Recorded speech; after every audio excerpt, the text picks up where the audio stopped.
Hi everyone, and welcome back to part 3 of the Streetlight Cardigan. Today we're going to go over how to make the sleeves. So as you can see here, I already have my ribbing completed for the sleeve because it is exactly like you've been doing for the back panel and the front panels. You can see here you're going to chain 11 and then just work your ribbing. So you did that on the back panel and you did it on the front panels. So you guys should be pros at it by now. To start off, just chain 11, work your first row by doing a single crochet in the second chain from the hook and each chain across. You'll have 10 single crochet, and then from there you're going to do the back loop only. So chain 1, work a single crochet in the back loop only of each stitch across for as many rows as the size of your pattern calls for. This is a size small, so I made 22 rows. And you can see a medium is 22 rows, large 24, etc. And now we're going to begin row 1, and we're just going to be doing the same as before, but this time adding some increases into the sleeve. So to start us off, you're going to chain 2, and then just like before, we're going to work our first stitch into that very same row. But this time we're going to do 2 stitches into it. So work your first herringbone double crochet into that end of the row, and then work one more into that same space that you just made your first stitch. So you should have 2 herringbone double crochet in that very first row.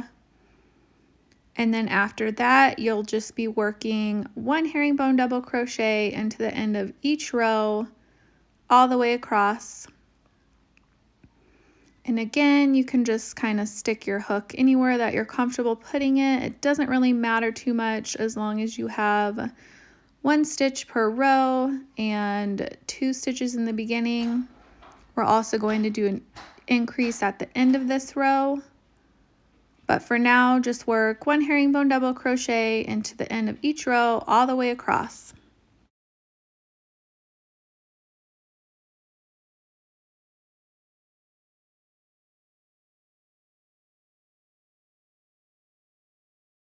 Okay, and I'm almost done with my very first row. I left the last 2 stitches undone so I can show you guys. So just like in the beginning where we increased by adding an extra stitch and then worked 1 stitch all the way across, we're going to do the same thing and do 2 stitches in the very last row. So yarn over, insert your hook, yarn over, pull up a loop and through that first loop, yarn over, pull through a loop, yarn over, pull through 2, and then do it again. So you have 1 extra stitch in the very first row and 1 extra stitch in the very last row. Okay, and that is row 1 complete.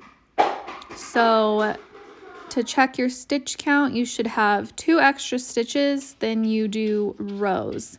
So I made 22 rows of ribbing and I have a stitch count of 24 at the end of this first row made, because you're adding 1 extra stitch on each side.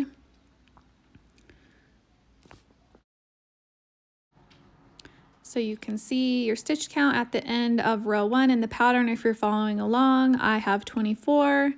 You can see that it's 2 more than the rows that I made. So a medium will have 24, a large 26, and so on.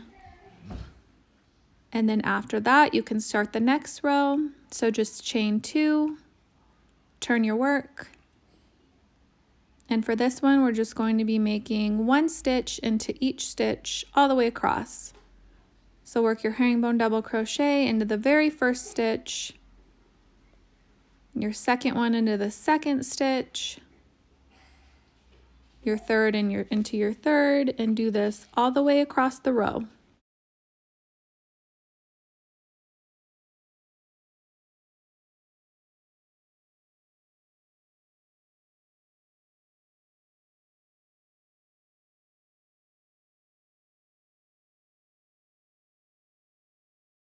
Okay, and I've worked my way back down to the very end of row 2, and now we're going to be starting row 3. So row 3 is going to be another increase row. So we're just going to be doing 2 herringbone double crochet into that very first stitch and then 2 into the very last. It's the same thing as row 1, except now you're working into the row below the stitches instead of the ends of the row of the ribbing.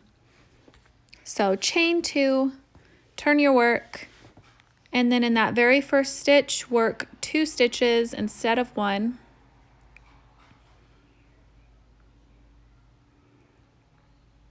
So work your first herringbone double crochet and then work 1 more herringbone double crochet into that very same spot.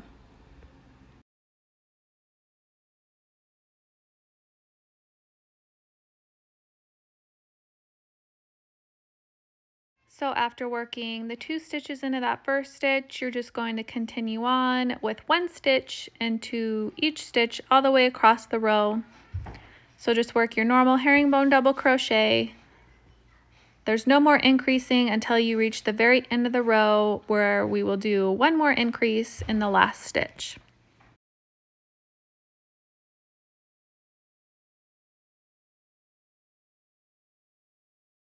Okay, and I've made my way back down the row, and now you can see that I have 1 stitch left where we're going to do our increase.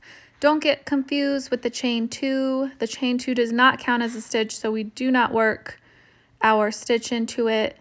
So in that very last stitch, just work 2 herringbone double crochets, being sure to not accidentally do it into the chain 2. And then that's it. You should have 2 extra stitches with this row. Your stitch count will go up by 2. You can see that was the 3rd row complete. So I had 24 in the previous row, and now I have 26 stitches. So just double check and make sure your stitch count went up by 2. And then for rows 4 through 10, 12, 14, depending on what size you are, make sure you check however many rows you need to be doing, but you will just be repeating rows 2 and 3 over and over until you have the correct amount of rows done. So for a size small, I should have 12 rows total in the body of my sleeve when I'm done with this. So for the next row, row 4, I'll just be repeating row 2. So you're just going to work your stitches normally across with no increasing. And then the row after that, you'll do an increase row where you make 2 in the first stitch and 2 in the last stitch. And then you'll repeat again with a normal row, 1 stitch in each across, and then do another increase row. And just do that until you have the correct amount.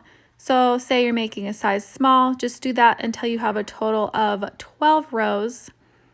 So just to start off, chain 2, turn your work, and then work your first stitch into the stitch of the row below. And there's no increasing, so just do 1 stitch all the way across. And then the next row is when you'll start your increase row.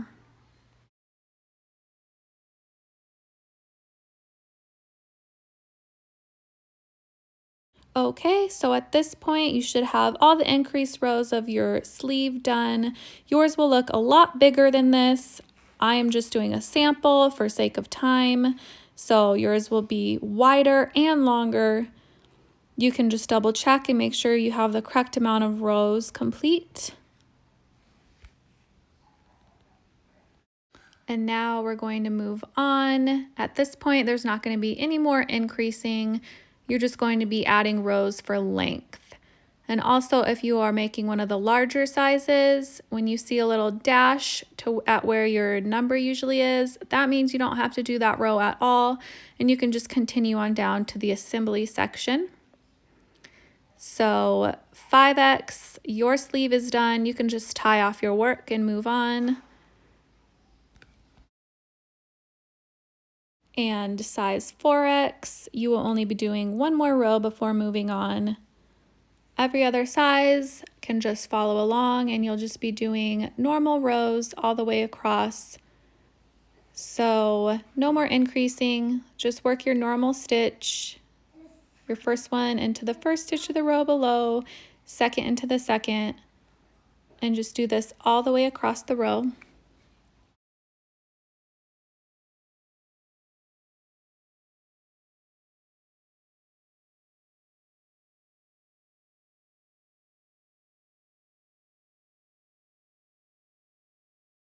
Just double check your row count. So I'll be doing a row 13, working one stitch in each across, and then you can see that the following rows 14 through 24 for a size small, are just repeating the previous row.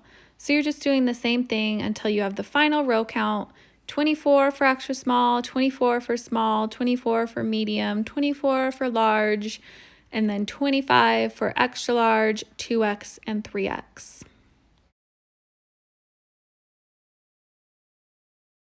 Okay, and at this point you should be done with your sleeve. So when you get to the end of your last row, just go ahead and yarn over, pull through, and cut your yarn. I would leave a little bit of length to the tail of your yarn so that you can use it to sew your sleeve to the other panels. And remember, your sleeve will look a lot longer and wider than that. That's just a sample piece. Yours will look more like this. You can see the increase rows and then just the lengthening rows.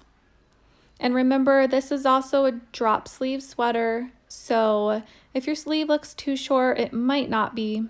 You can see here in the photo that the front and back panels kind of drape down about halfway down the bicep. So if you hold your sleeve up, the length of it should hit about halfway up your bicep.